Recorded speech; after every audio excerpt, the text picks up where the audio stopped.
Welcome to example number 6.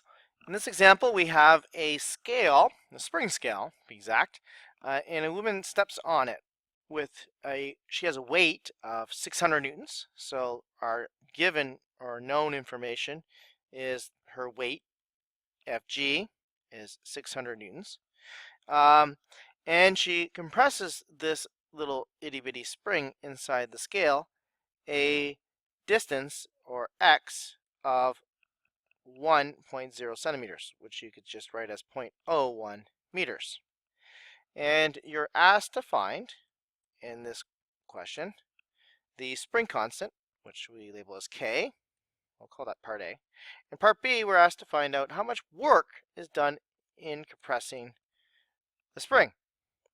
All right, so let's go on to the example here, or solving the problem. If you recall from Hooke's law, the magnitude of the spring force is directly proportional to the compression distance, x, or more appropriately, the equation is spring force equals k times x. So we need to find that spring force.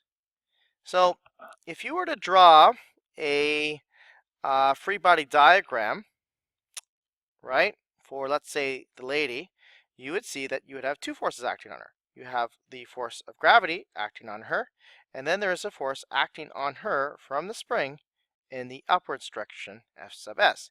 And I'll assume that she's at equilibrium, so that these two forces must be equal to each other.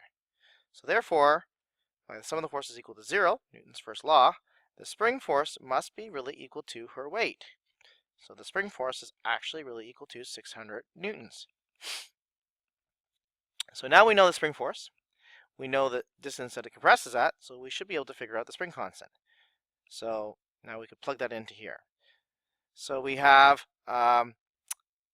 K must be equal to the magnitude of the spring force divided by the magnitude of the stretch distance. So that would be 600 newtons divided by 0.01 meters.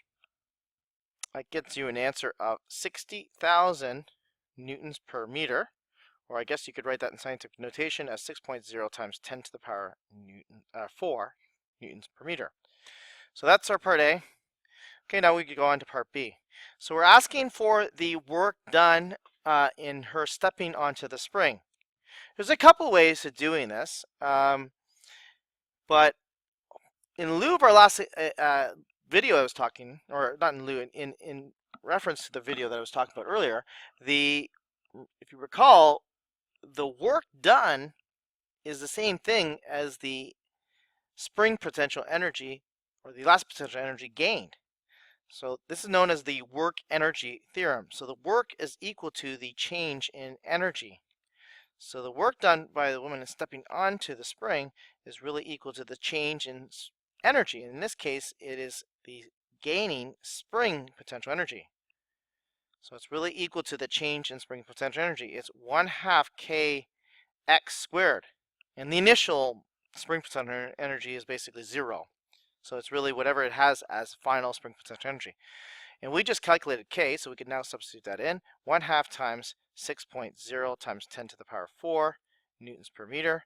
X is 0.01 meters squared.